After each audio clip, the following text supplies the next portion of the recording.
Well. Wasn't that a consequence of our own actions? Packers lose in the exact way that, I mean, we've been talking about. Sort of a victory lap episode, sort of a sombering maybe episode. Maybe we'll uh, be humbled and talk about how sad we are, and or maybe we're optimistic. I don't know, but all I know is the Packers got their ass handed to them in the exact way we've been warning about for years, and now we.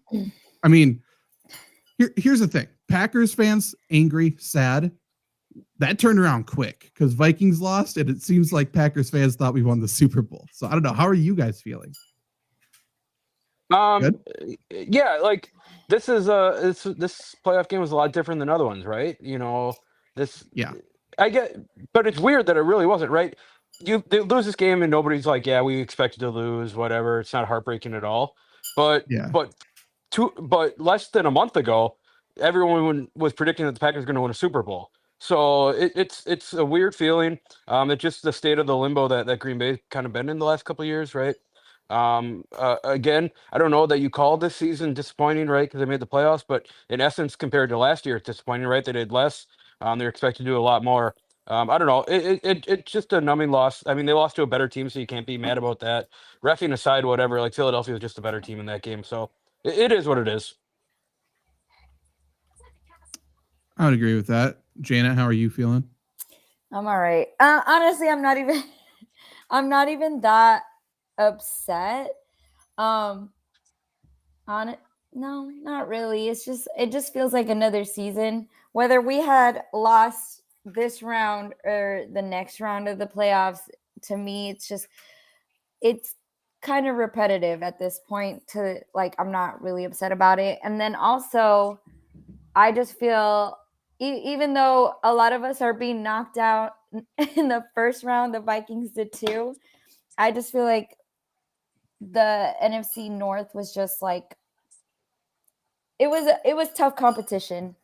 We were all kind of at each other's throats, except for the Bears. Like nobody gives about the Bears, but we were all True. kind of at each other's throats. The Lions, are out here as well. So I just feel like for our division, we did all right.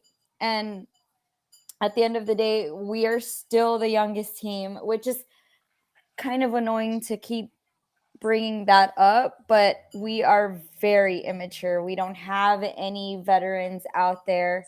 And it was Josh Jacobs, I feel, that held the team together the entire time. He was the one that was making all the plays, making all the moves. And then we also had so many injuries. I've never seen us go down like that with so many injuries. It was ridiculous. I don't know what happened. But at the end, we tried our best and whatever. On To to the next sport. On to the right, next hell yeah. team. To Janet's point, real quick about being the youngest team, right? No veterans. The veterans that are on the team act like the youngest on the team, which is crazy. Yeah, that's kind of been the pattern over the past couple of years. But also, like we're happy because we're the youngest team. I get it. Like that gives you brighter days ahead. It gives you an optimistic feeling. But then we also make the excuse like, hey, we got no veterans. Like so, like, and they say like that's a bad thing or it's an excuse. Like this is all by design. This is all by choice. So, I got a quote from a player that we'll talk about in a second. But again, this is the consequences of our own actions. If we have no leadership or no veterans on the field, we're probably going to play like that. And that's kind of what we saw for 2 years now, but especially down the stretch of this year. But Trevor, what's your overall thoughts heading into the offseason now? Yeah, I mean, you nailed it. I think the loss hurts a little bit. I think if the Packers are going to lose, it's a perfect loss. It doesn't really hurt. I mean, any rational Packers fan saw that fumble, saw it stand. Game's over at that point. I don't care about the statistics, about the chance, about how much time is left. Game's over. Done, set, match. But I think this is the best thing for Packers fans because the team is shortcoming. Their shortcomings, right? It's not like last year where you were young and you can go, well, we're just one or two pieces away and the GM can kind of just skate by, the team can skate by. No, you know your limitations now. You're young. Obviously the time to go was a couple years ago, but the time to go is now. So Packers fans are in a great place because they get the draft and the GM has to go. Because if Goot doesn't make any moves for players to win now, I'm not saying fans are going to turn on him, but I mean, they turn you on have to. everybody. I mean, Eventually, you Yeah. have the blueprint, right? If you're not ready to go all in now, when Jacobs is saying he's going to bring people in, whether it's true or not doesn't matter. But like, Goot's under pressure now. Now you have expectations. Now you have to make moves, and if you don't, people are going to start getting pissed about that, especially if this happens a third time. So he's got to do something. I don't know if he will, but it's nice to know that the GM, in a way, has a fire under their ass. yeah, a lot of people, the optimistic crowd right now is saying that Goot's going to go all in this offseason on free agents and stuff like that. And now that, Aaron Rodgers' contract's off the books, Packers are certainly in a position to do so. They have the 9th most cap. I just looked up. So 63 mil about is what they're estimating going into the offseason. I'll which believe is it the when I 9th see it. most. It's true. Right. The issue is 9th most, which is good. It's last in the division. All other 3 teams have more. Somehow the Lions have more.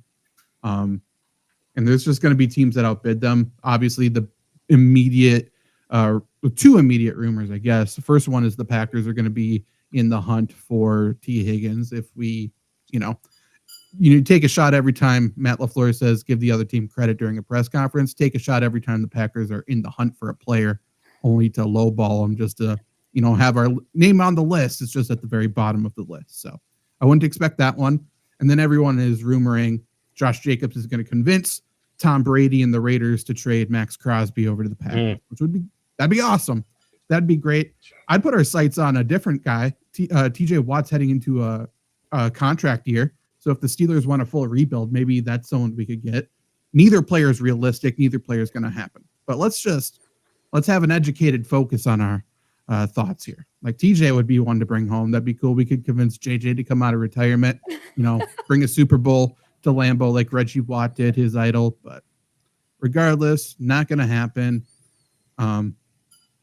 It's another treading year for the Packers. I don't know if it's a success. I don't know if it's a failure, but as always, Packers tread water. We make the playoffs, ensure ourselves a bad playoff, draft seed, and then we lose in embarrassing fashion.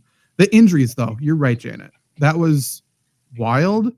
And I don't know, but Josh Myers helps the Packers makes a decision. So especially getting, I don't know if it's been determined yet, but essentially an ACL tear at the very end of the game, like meaningless snaps, already lost. For the player, I fucking hate that. For the Packers, again, hopefully this means Gutekunst can make the right decision easier. Like he's just gone. I thought they said it wasn't the Dobbs a one's tear. scary. Regardless, it's a knee injury. This is something the Packers will be like, this is the thing. At the very least, they're going to lowball him. Like they're probably not going to bring him back, but they'll lowball him. The Dobbs thing's weird because he didn't hit his head that hard. He had a guardian cap on, and if he's going to be out like that, like to me, I'm looking for 2 new receivers. I'm saying buy Dobbs, buy Christian Watson. So all of a sudden, the Packers think they have one position we don't have a need at. I think that's a position of need still. I don't know about you guys, but at the very least, we need a veteran. But like, I think the Packers need receiving talent in the worst way. Well, as it has been for how many years now? I guess since Devontae Adams left, like Green Bay's still missing that secondary playmaker to the running backs, right? Aaron Jones been great. Josh Jacobs been great. Jaden Reed is fine, but I mean that tapered off really quick. Like again, we've talked about it how many times they don't have a guy that you can consistently go to and think, yeah, we're gonna get 10 yards from this guy on this play. That's just not a thing.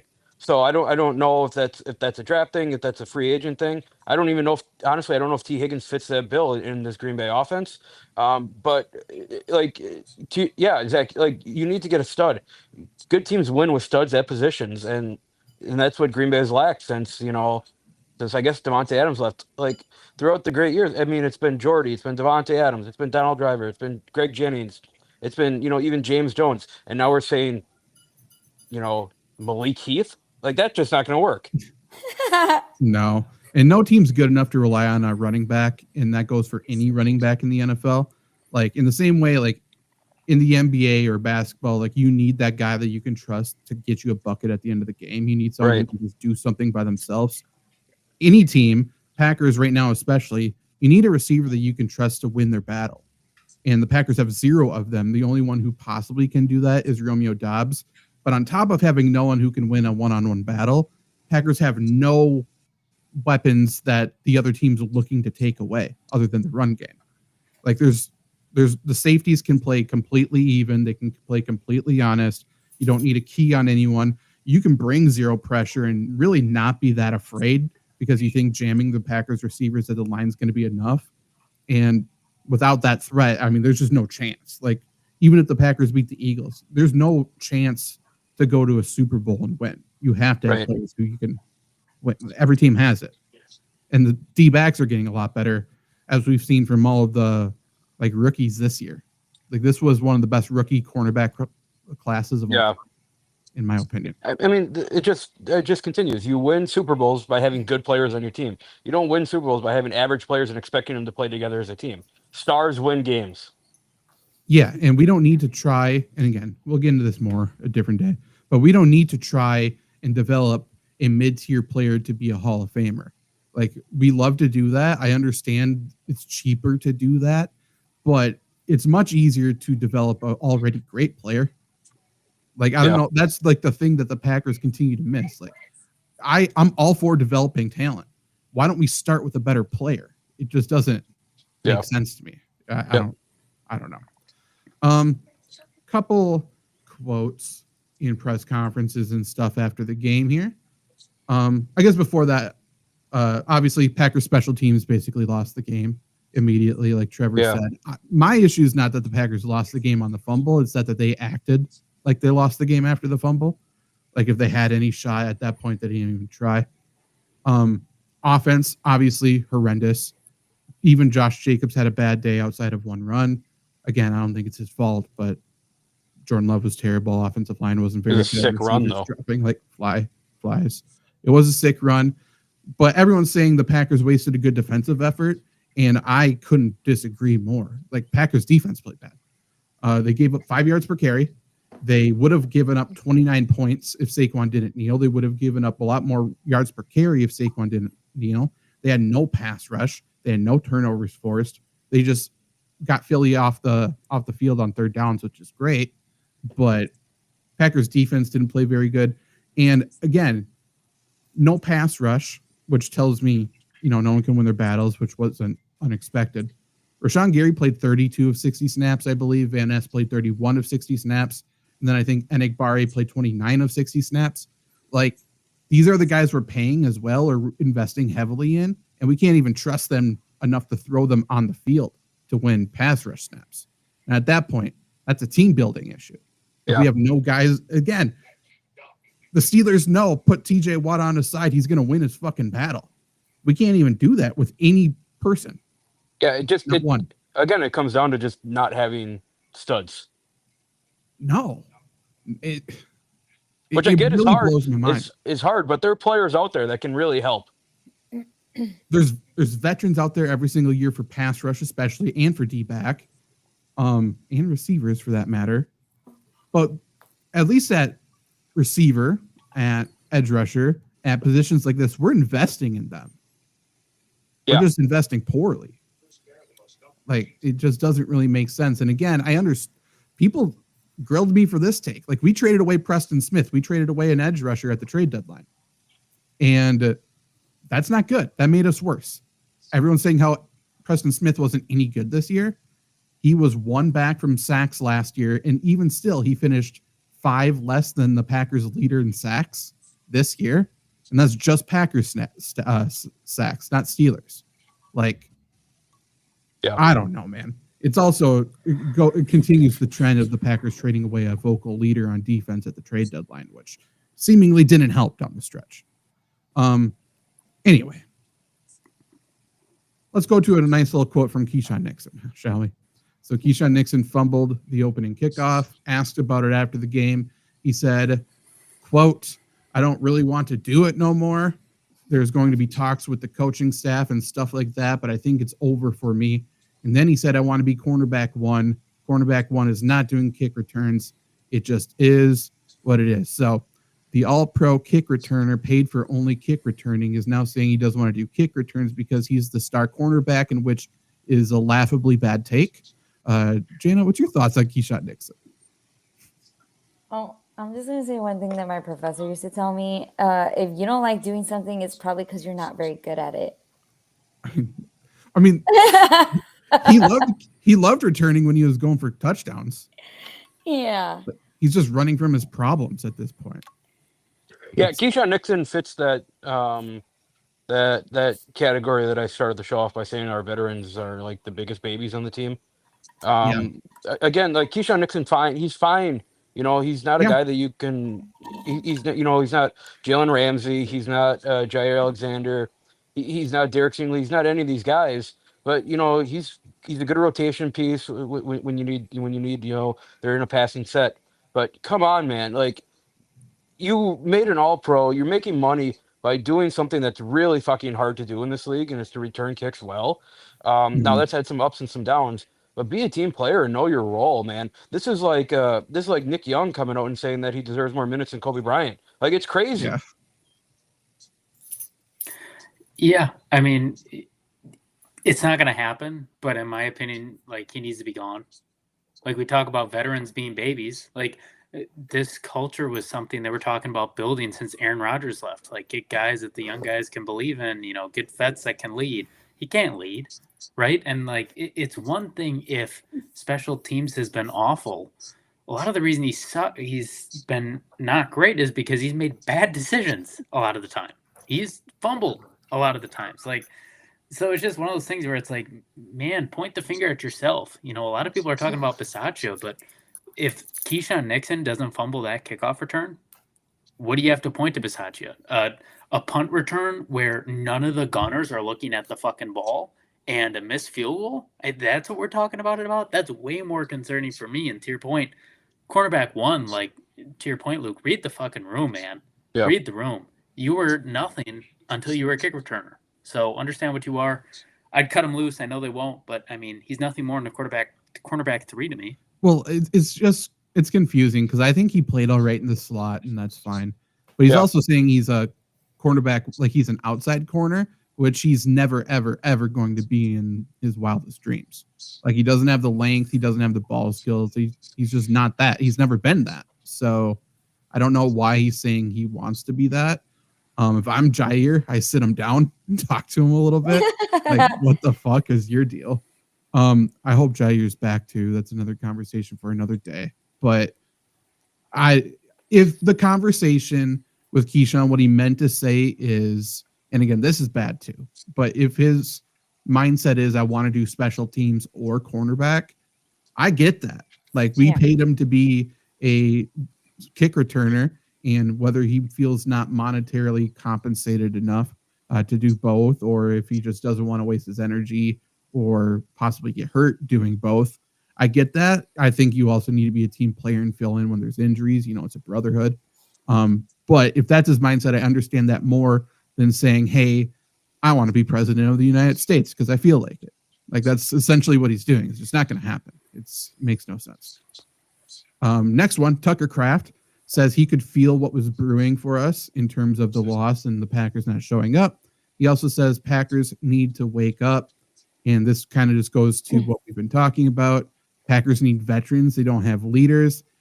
Even to add on to this, Matt LaFleur said he wants this offseason, he wants Jordan Love to become a vocal leader. So, like, our quarterback's not the leader.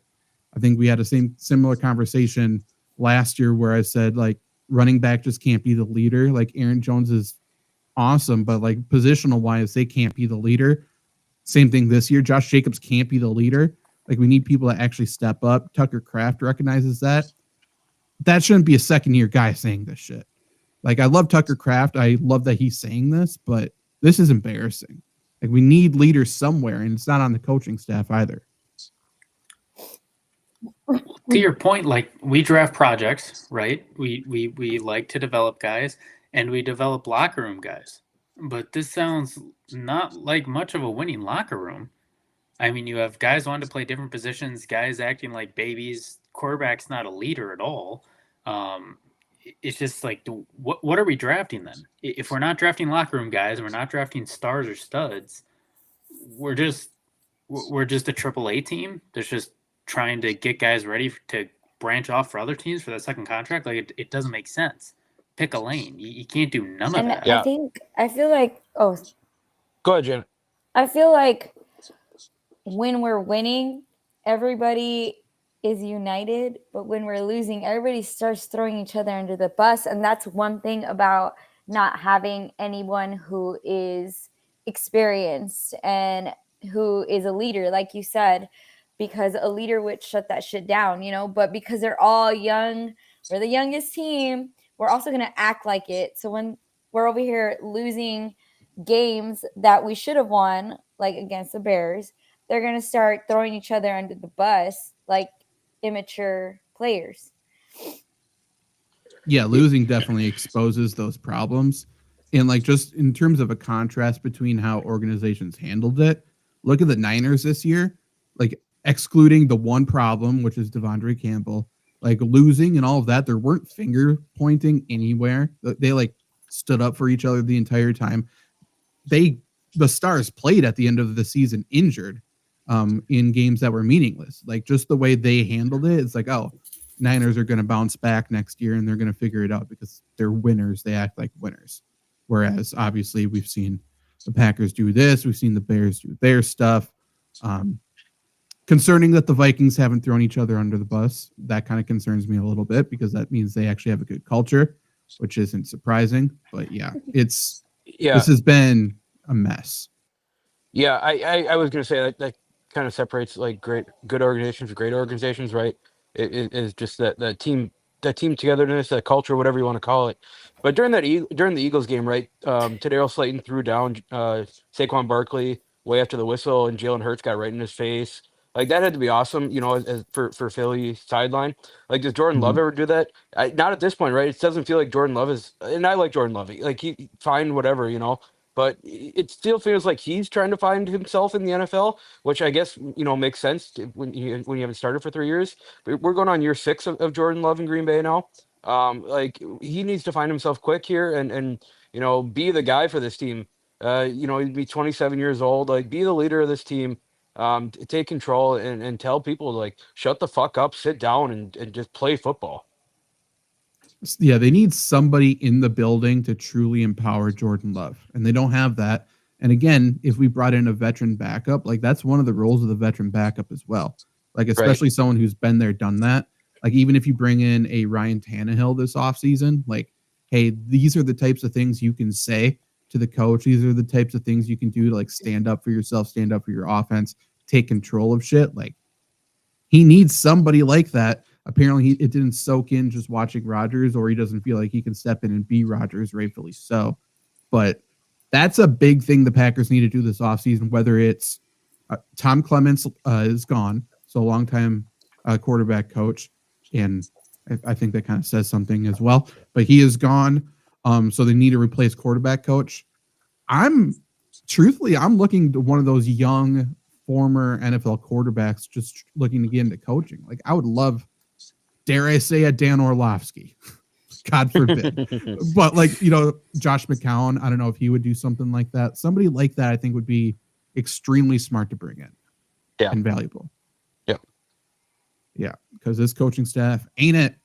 We need somebody who is a leader. Right now, the only vocal leader is Bisaccia, and fans want him fired. And that would Rex. be, we need Rex.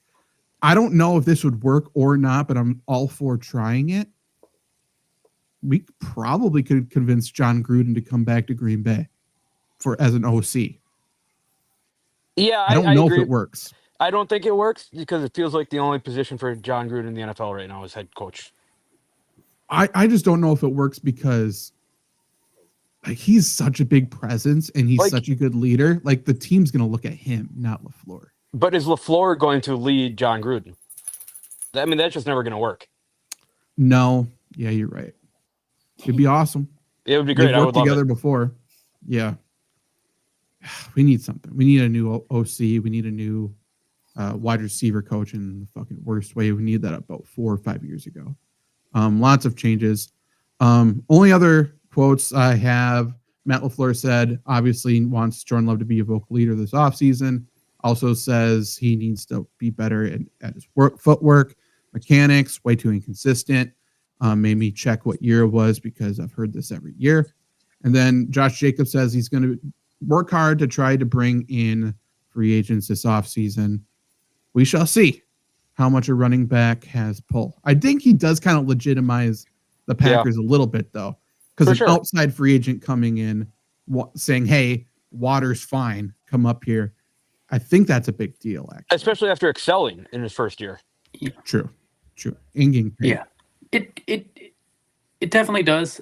Something that I think Armin said on 97.3 The Game, based out of Milwaukee. I don't know if you guys have ever heard. It was a good point, though. He's like, yeah, Josh can recruit, but at the end of the day, 90% of the contracts are who's offering you the most. For sure. And, are the Packers going to do that? Probably not. So Josh Jacobs can try all he wants, but, good for Josh Jacobs. But what I need to do, I should look to see who his agent is and who his agent represents, because that's who I would be looking at, who he could actually bring in. Like, you can recruit players all you want. I'm telling you, there's too many players, too many free agents in the NFL who aren't picking where they're going. Like, they don't even, the agent sends him the offers without the team, essentially, and says, which one do you want to pick? That's agent's getting paid too. Yeah, exactly. That's why the agent can be awfully quiet about an offer. Maybe it's a few million less than another one, His agent is Chad Wiestling, Wiestlang. Does it say firm? I almost wonder if Wiesling's his own thing. Black Label Sports Group. I'm going to look into it. But yeah, that's obviously something for another show or an article. Definitely check out flurrysports.org and letsgowisconsin.com. I don't know how much we really need to talk about. Anything else we need to get off our chests about this Packers season? It's the same thing, right? And this kind of transitions us into the offseason, right? History just repeating itself. What didn't work in the playoffs for the Packers? What didn't work at the end of the season for the Packers?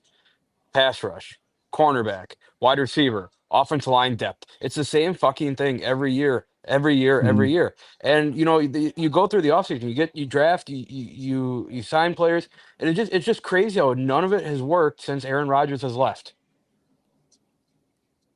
At some point, you look at the obvious needs year after year, go fill them. It's not hard, and if you can do it with proven talent, that reduces your risk. Now that you have money to spend, I don't know how Gutekunst doesn't swing at some of these proven guys. I think he's going to overpay. I think we're going to criticize these deals, but at some point, just bring in the guy we know can play football. That's it. Overpaying is fine if you win games. Yeah. I think Saquon Barkley is drastically overpaid. But guess what? There's not a single Eagles fan bitching about it. Right. Who cares? Guys, we have a problem. Josh Jacobs ain't bringing fucking anybody. Okay. All right. Because here are the clients. Mitch Fraboni, long snapper. Jake Browning, punter. Dwayne McBride, running back. Anthony Everett. Corey Clement. Matt McCrane. Tristan Vizcaino. Slade Bolden. And Jalen Green. Get a hooper on the team. Yeah. Okay.